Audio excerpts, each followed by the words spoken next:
The morning had started like any other at Pine Valley Wildlife Sanctuary. Tom Walker stood at his cabin's porch, coffee mug in hand, watching the wolves from his latest rescue group play in the early dawn light.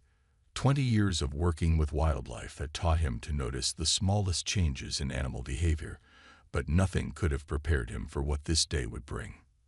The first sign came when every single wolf suddenly stopped moving.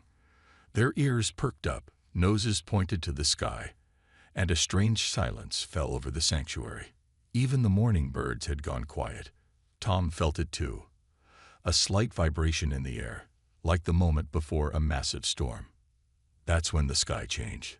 Massive ships, each the size of a small city, emerged from what looked like tears in the clouds. Their dark, metallic surfaces seemed to absorb light rather than reflect it. Within minutes, news alerts flooded Tom's phone. Similar ships had appeared over every major city on Earth. "This is not a drill or a hoax," the emergency broadcast declared.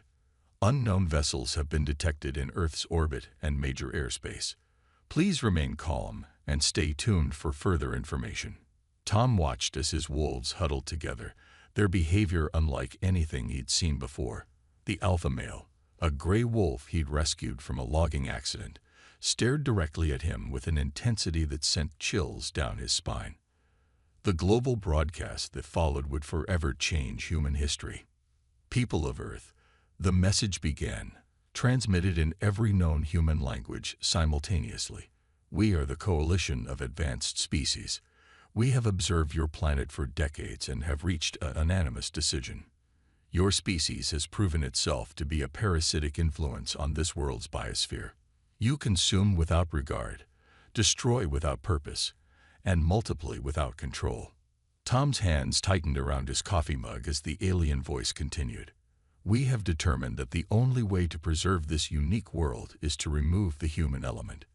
You have 24 Earth hours to surrender. Those who comply will be relocated to controlled habitats. Those who resist will face extinction. This is not a negotiation." Within hours, the world's governments attempted to establish communication with the alien ships.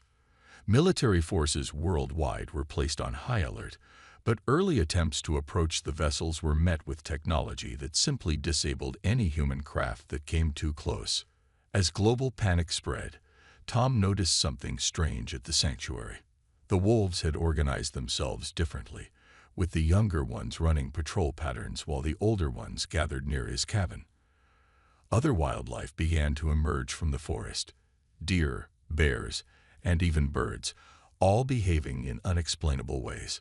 When military officials arrived at the sanctuary 6 hours after the announcement, they weren't there for Tom. They came because their instruments had detected unusual energy patterns emanating from the area. Tom watched in amazement as scientists set up their equipment, only to discover that the entire forest seemed to be communicating through unknown frequencies. "This is impossible," one researcher said, staring at her readings. "These patterns, they're structured, like a language." As the day progressed, similar reports came in from wildlife preserves and natural areas worldwide. Animals were gathering in organized groups, and surveillance footage showed them moving with apparent purpose and coordination. The aliens, however, paid no attention to these developments. Their message played on repeat across all channels: "Your time is running out. Surrender or face extinction." That night, as the world braced for possible destruction, Tom sat on his porch watching his wolves. The alpha approached him slowly, its yellow eyes reflecting the light from the alien ships above. For a brief moment, Tom could have sworn he saw something there, not just animal intelligence, but something deeper, more ancient.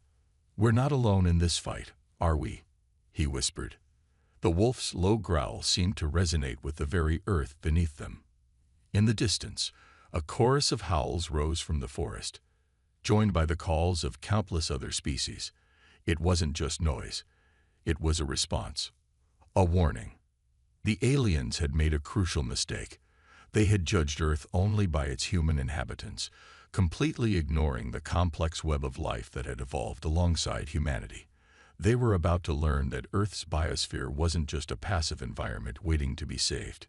It was an army waiting to be awakened. The aliens didn't wait for the full 24 hours.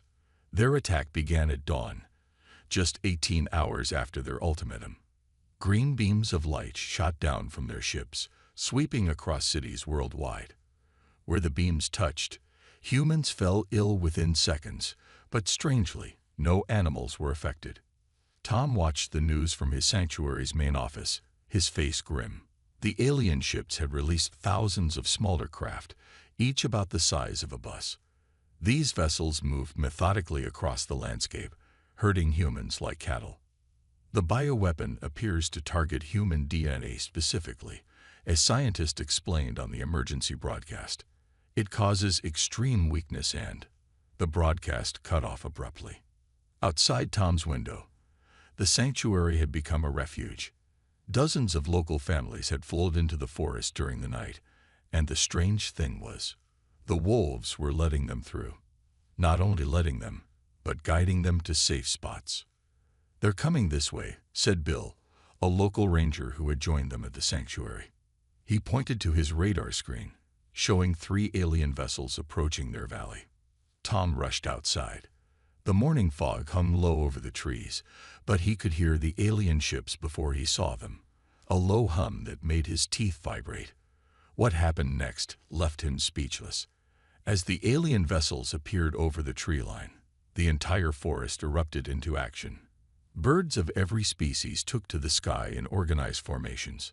Hundreds of ravens and crows formed a dark cloud, while eagles and hawks positioned themselves higher up. The wolves moved the refugees deeper into the caves they had somehow known to prepare. The first alien vessel fired its green beam, sweeping the forest. But the birds had created such thick aerial coverage that the beam couldn't penetrate to the ground. Meanwhile, the wolves had positioned themselves in defensive formations that even military strategists would admire. "Look," Bill pointed toward the mountainside. A group of bears had emerged from the tree line. They moved with purpose, not running wild as panicked animals should. The largest grizzly led them, directing others with subtle movements that reminded Tom of military hand signals. The alien ships lowered themselves, presumably to get under the bird cover. That's when the real counterattack began.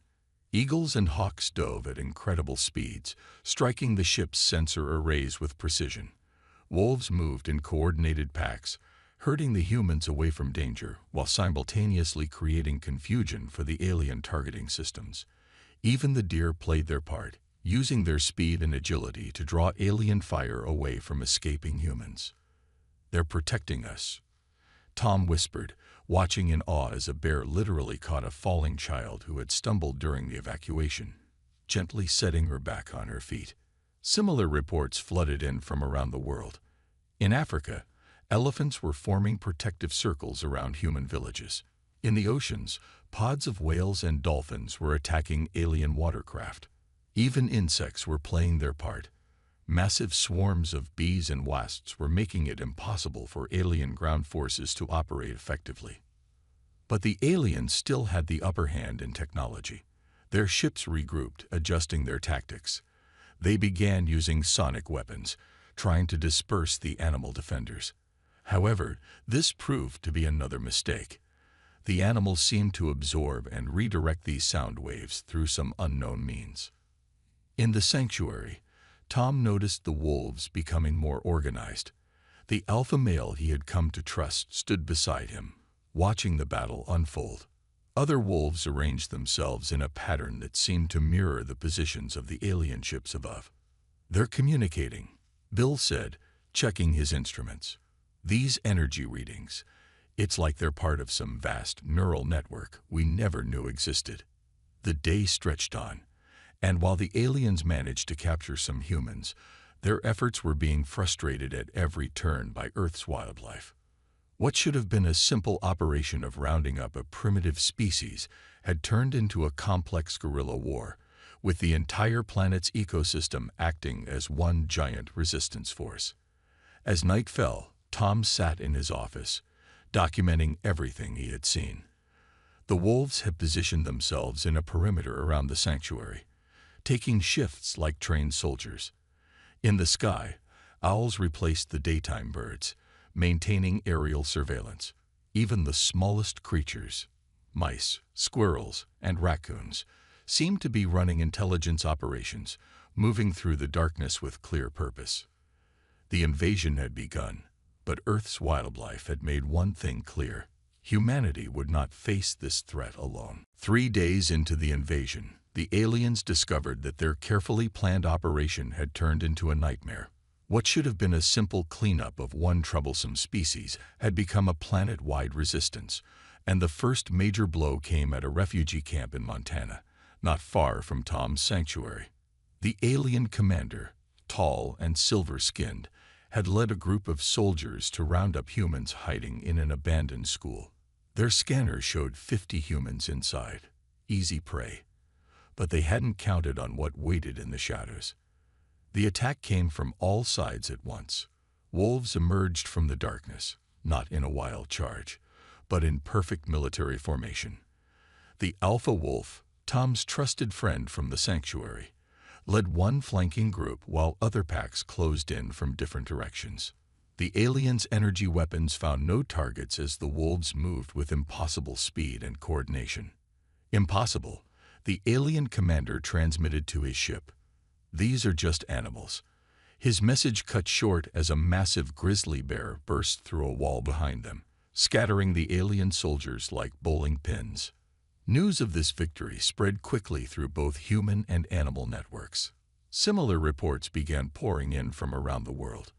In Russia, a column of alien ground vehicles was stopped dead when a group of Siberian tigers and brown bears ambushed them in perfect sync. The aliens' advanced armor proved useless against the raw power of Earth's largest predators. Back at the sanctuary, Tom worked with military officials who had finally realized what was happening. They watched drone footage of dolphins and whales working together to sink alien watercrafts along the coastlines. The marine mammals used echolocation to confuse alien sonar and created massive waves to capsize their vessels. "Look at this," said a military analyst, showing Tom footage from Africa. A herd of elephants had formed a protective wall around a village while monkeys and birds coordinated attacks on alien positions. The elephants seemed to be doing more than just fighting. They were directing other animals with their low-frequency rumbles. In South America, jaguars led jungle warfare that the aliens couldn't counter. Every time they tried to push into the rainforest, they faced an army of coordinated wildlife that knew the terrain perfectly. Even the insects played their part. Massive swarms of ants infiltrated alien equipment, while bees and wasps made it impossible for them to maintain fixed positions. The most impressive display came from the birds. Eagles, hawks, falcons, and even smaller birds formed complex aerial networks. They could spot alien movements and relay information across vast distances. Tom watched in amazement as a flock of ravens worked together to take down an alien scout ship, each bird knowing exactly where to strike. The animals, Tom explained to the military commanders gathered at his sanctuary, they're not just fighting randomly. They're sharing intelligence. Look at how the wolves coordinate with the birds. It's like they've got their own command structure. As if to prove his point, the alpha wolf walked into the room, followed by a large eagle that landed on a nearby table. The wolf looked at the military maps spread out before them, then at the eagle, who took off immediately. Within hours, they received reports of animal forces repositioning to protect vulnerable human settlements. The aliens had begun to show signs of frustration. Their carefully laid plans assumed they would only face human resistance. Instead, they found themselves fighting an entire planet's worth of perfectly coordinated wildlife. Their bioweapons, designed to target human DNA, had no effect on their new opponents. That evening, as Tom helped coordinate between military units and animal groups, he noticed something even more extraordinary. The animals weren't just protecting humans, they were teaching them. Wolves showed soldiers how to move silently through forests. Birds demonstrated patterns for aerial surveillance. Even small creatures like rabbits and squirrels revealed hidden paths and escape routes. "We never knew," Tom said to the alpha wolf sitting beside him. All these years, we thought we were alone on this planet, the only ones capable of complex thought and strategy. But you were always there, weren't you? Watching, learning, and waiting for the day we'd need each other. The wolf's eyes met his, filled with ancient wisdom, and Tom understood that this was just the beginning. Humanity had finally discovered its greatest allies had been here all along, sharing their world, waiting for the moment to prove that Earth's greatest strength was not in any one species, but in the bonds between them all. 1 week into the invasion, Tom's sanctuary had transformed into an unusual military scientific base. Scientists had set up their equipment in what used to be the wolf observation area, while military personnel worked alongside animals to coordinate defense strategies. Dr. Anna Miller, a leading biologist, made the breakthrough discovery on a quiet Tuesday morning. She had been studying the strange energy patterns coming from the animals when her instruments picked up something remarkable. "Look at these readings," she called out to Tom, who was busy feeding his wolf allies. "The animals aren't just making random noises. They're using frequencies we never knew existed. It's like Earth has its own internet, and it's been here all along." The discovery shocked everyone in the room. The animals were communicating through a complex network of signals that traveled through the ground, air, and even water. Elephants, with their ability to produce very low-frequency sounds, served as the network's main transmitters. Whales did the same thing in the oceans, while birds acted as flying relay stations. "It's beautiful," Dr. Miller said, showing Tom the pattern on her screen. "Each species plays its part. The elephants are like the main servers, dolphins and whales handle ocean communications, and birds carry messages across continents. Even the smallest animals contribute to the network." As they watched, a group of squirrels darted through the trees in a precise pattern. They weren't just running around. They were passing information along a chain that stretched for miles, like living telegraph poles. At that moment, the alpha wolf padded into the lab and sat next to Tom. The wolf looked at the screens showing the communication patterns, then at Tom, as if confirming their discovery. "You've been trying to show us this all along, haven't you?" Tom asked the wolf. The military quickly grasped the importance of this discovery. If they could tap into this natural network, they could coordinate with animal allies across the globe. They set up special listening stations tuned to these frequencies, with Tom's wolves acting as translators between the animal network and human forces. The results were immediate and impressive. In India, elephants coordinated with local troops to protect villages, their deep infrasound communications warning of approaching alien ships long before human radar could spot them. In the Amazon rainforest, parrots and macaws formed information chains, passing news of alien movements across thousands of miles in minutes. The ocean network proved even more effective. Whale songs, carrying complex battle plans and strategic information, traveled through the world's oceans. Dolphins guided human submarines safely through dangerous waters, while sharks patrolled coastlines, protecting ports and beaches. But the most surprising discovery came from the insects. Bees, ants, and other tiny creatures formed vast information-gathering networks. They could infiltrate alien positions without being noticed, their tiny size making them perfect spies. "The aliens never saw this coming," said General Roberts, watching a live feed of ants disabling alien equipment by targeting specific weak points. "They thought they were invading a planet of one dominant species. Instead, they're fighting an entire world that thinks and acts as one." Tom spent his days learning to better understand these communications. The wolves seemed especially eager to teach him, showing him how different howls and movements corresponded to different types of messages. He learned that a short bark followed by a head tilt meant danger from above, while a low growl and raised paw indicated safe passage this way. The alpha wolf stayed by Tom's side through it all, helping him understand the complex language of Earth's creatures. Together, they worked to bridge the gap between human technology and nature's network. Late one night, as Tom sat looking at the stars through his cabin window, he saw something that made him smile. A parade of animals moved through the sanctuary. Wolves, deer, bears, and birds, all moving in harmony. Above them, the alien ships seemed less threatening now. Earth's children had united, and the invasion force was about to learn just how powerful nature's network could be. "We're not just fighting back," Tom said to the alpha wolf beside him. "We're becoming part of something bigger, something that's been here since the beginning."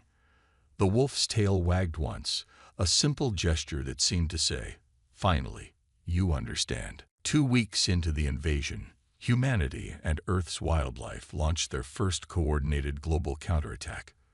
The morning began with an unusual sight at Tom's sanctuary: wolves and soldiers training together, learning each other's strengths and movements. "Remember," Tom told the soldiers, "the animals aren't just our allies. They're our teachers." He watched as the alpha wolf demonstrated silent movement techniques to a group of Special Forces troops. The soldiers copied the wolf's careful paw placements, learning to move without making a sound. The first phase of the counterattack started with the smallest warriors. Millions of bees, directed by their queens who somehow tapped into the natural network, swarmed into alien ships through tiny openings. Inside, they targeted specific points that the ants had identified as weak spots. Within hours, dozens of alien vessels were grounded, their systems clogged and destroyed by insects that seemed to know exactly where to strike. In the oceans, the second phase began.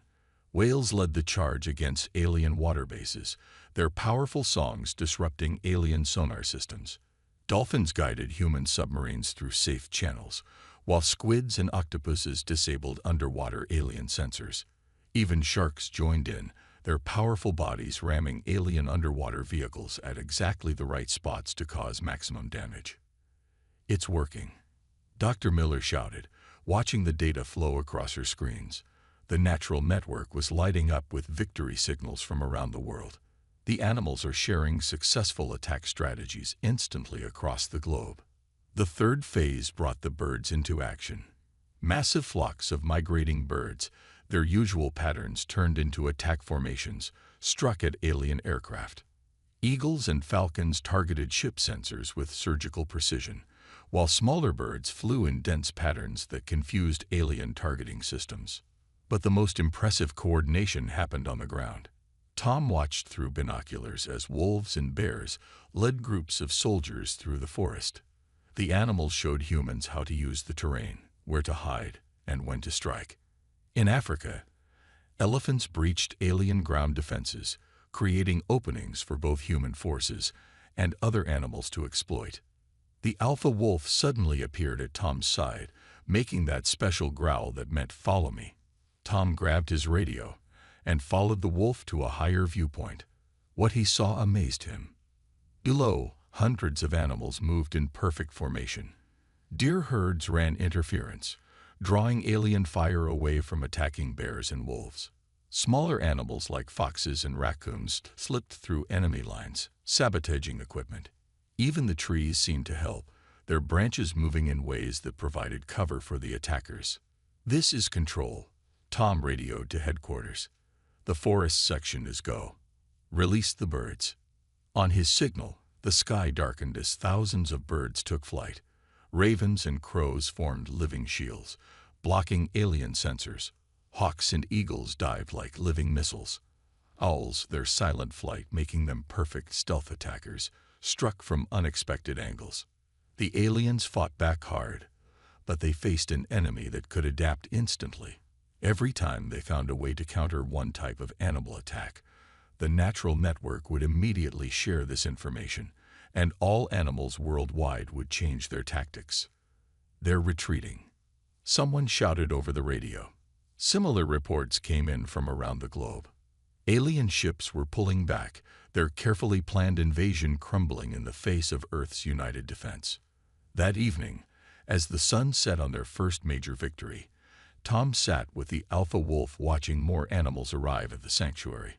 The wolf's pack had grown, now including not just wolves but other animals too. They all seemed to move as one unit, their movements synchronized through the natural network. "We never stood a chance alone," Tom said quietly, patting the wolf's head. "But together, we might just win this war." The wolf leaned against him, its yellow eyes fixed on the horizon, where alien ships now retreated. Dr. Miller joined them, her tablet showing the natural network lighting up with activity. "The animals are sharing battle tactics across the globe," she explained.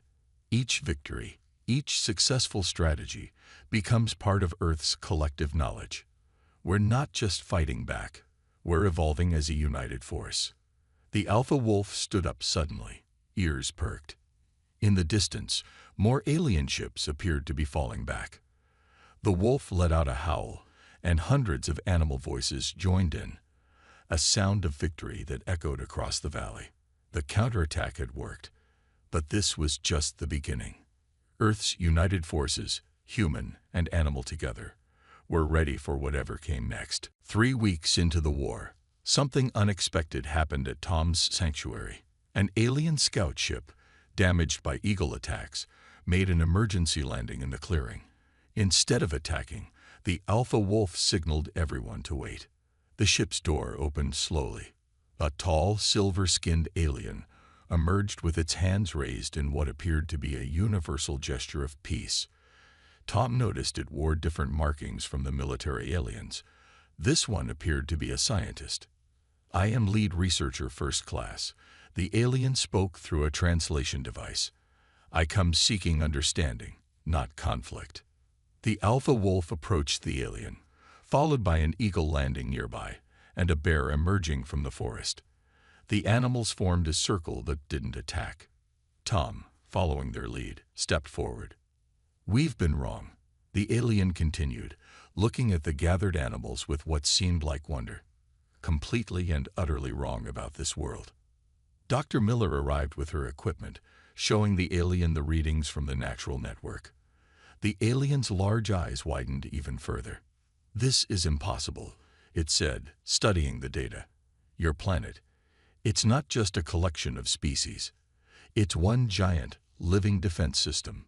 The alien explained that their initial scans had focused only on human technology and development. They had completely missed the complex web of life that connected every living thing on Earth. "Your oceans," the alien gestured excitedly. "They're not just water, they're communication highways. Your forests aren't just trees, they're living computers. Even your smallest insects are part of something vast and incredible." As if to demonstrate, a line of ants marched past, carrying information through the natural network. Above, birds flew in patterns that the alien now recognized as data transmission sequences. "And the humans," the alien turned to Tom. "You're not parasites at all. You're part of this system. The animals, they've been watching over you, guiding you, waiting for you to understand." The alpha wolf sat next to Tom, and for the first time, Tom noticed something in the wolf's eyes that looked almost like pride. The wolf had known this all along. Dr. Miller shared more data with the alien scientist, showing how each species played its role in Earth's defense. Elephants and whales maintained long-distance communications. Birds acted as data relays. Insects formed living computer networks. Every creature, from the largest whale to the smallest ant, had its part to play. But why reveal this now? Tom asked the animals around him. "Why not show us this connection before?" The alien scientist answered, its translation device struggling to keep up with its excitement. "Don't you see? They've been teaching you gradually, every domesticated animal, every unique bond between humans and wildlife. It was all preparation. They were waiting for the right moment when you would need to understand the whole truth." As they talked, more animals gathered in the clearing. Wolves, bears, eagles, and even small creatures like squirrels and rabbits formed a circle around them. The natural network hummed with activity, visible now on Dr. Miller's instruments as patterns of light and energy. "Your planet isn't just alive," the alien concluded, "it's aware. Each species is like a different organ in one vast, living being. And humans. Humans are meant to be its conscious guardians, once you're ready." The revelation spread quickly through both human and alien channels. More alien scientists arrived, eager to learn about Earth's true nature. The invasion forces, faced with the reality that they weren't fighting just one species, but an entire living planet, began to pull back. That evening, Tom sat with the alpha wolf watching the sunset. The alien scientist had joined them, still taking readings and shaking its head in amazement. "All these years," Tom said, scratching the wolf's ears, "we thought we were alone. But you were always there, weren't you? All of you, watching, waiting, protecting." The wolf leaned against him, and through the natural network, Tom felt rather than heard the response. Earth had never been just a planet. It was a family, and humans were finally learning their place in it. The alien scientist looked up from its readings. "Your world is unique in all our explorations," it said, "not because of its resources or its position in space, but because it has achieved something we thought impossible: true symbiosis between all its life forms." As night fell, the stars seemed brighter somehow. Humanity had not just found allies in Earth's wildlife. They had discovered their true family and their real place in the universe. In 1 month after the first alien ships appeared in Earth's skies, the invasion fleet began its final retreat. At Tom's sanctuary, humans and animals gathered to watch the massive ships disappear into the clouds. But this wasn't just an ending. It was a beginning. The alpha wolf stood beside Tom as the last ship vanished. In the past month, the wolf had become more than just an ally. It was a teacher, a friend, and a bridge between two worlds that had always been meant to work together. "Hard to believe a month ago, we thought we were alone in protecting Earth," Tom said to the assembled group of scientists, soldiers, and animals. Dr. Miller's equipment still hummed nearby, recording the constant flow of information through the natural network. The changes were happening everywhere. In cities across the world, urban planners worked with birds and local wildlife to create new types of living spaces where humans and animals could coexist better. The birds showed them which air currents could help reduce pollution, while ground animals identified the best places for green corridors. In the oceans, whales and dolphins actively guided fishing vessels, showing humans sustainable fishing spots and helping them avoid overfishing. The marine mammals had realized it was better to teach humans than to simply resist them. Elephants in Africa and Asia became active partners in forest conservation, using their deep understanding of the ecosystem to show humans how to protect and restore natural habitats. Their low-frequency communications now helped scientists predict weather patterns and natural disasters. At the sanctuary, Tom helped establish the first official human-animal communication center. The building was designed with input from various species, open spaces suggested by the wolves, high perches recommended by the eagles, and even special tunnels requested by the smaller animals. "Look at this," Dr. Miller called out one morning, showing Tom her latest readings. The natural network had grown stronger, with humans slowly learning to sense it too. Children seemed especially good at connecting to it, many of them already able to understand animal signals without any technical help. The alien scientist who had first understood Earth's true nature had stayed behind as an observer. It watched in amazement as human children played with wolf cubs, learning their language naturally through games and interaction. "Your world is teaching us too," the alien said to Tom. "We thought we were advanced because of our technology. But true advancement isn't about machines. It's about understanding and working with the natural world, not trying to control it." The changes weren't always easy. Some people resisted the new partnership with wildlife, and some areas struggled to adapt. But the animals showed remarkable patience. They understood that just as they had waited thousands of years for this moment, they could be patient with those who took longer to accept the new reality. 6 months after the invasion, Tom stood on his cabin porch, just like he had done that first morning. But everything was different now. The sanctuary had grown into a sprawling center of learning and cooperation. People came from around the world to learn from the animals, while animals came to learn from the humans too. The alpha wolf appeared beside him, now wearing a special collar that helped translate its thoughts into words humans could understand. But Tom rarely needed the translations anymore. He had learned to understand his friend without technology. "We're ready," Tom said, looking at the morning sun. Behind him, the new class of animal-human communication students was arriving. The wolf wagged its tail in agreement. Together, they walked to the training area where bears were teaching tracking skills, birds were showing air current patterns, and even insects were demonstrating their complex communication methods.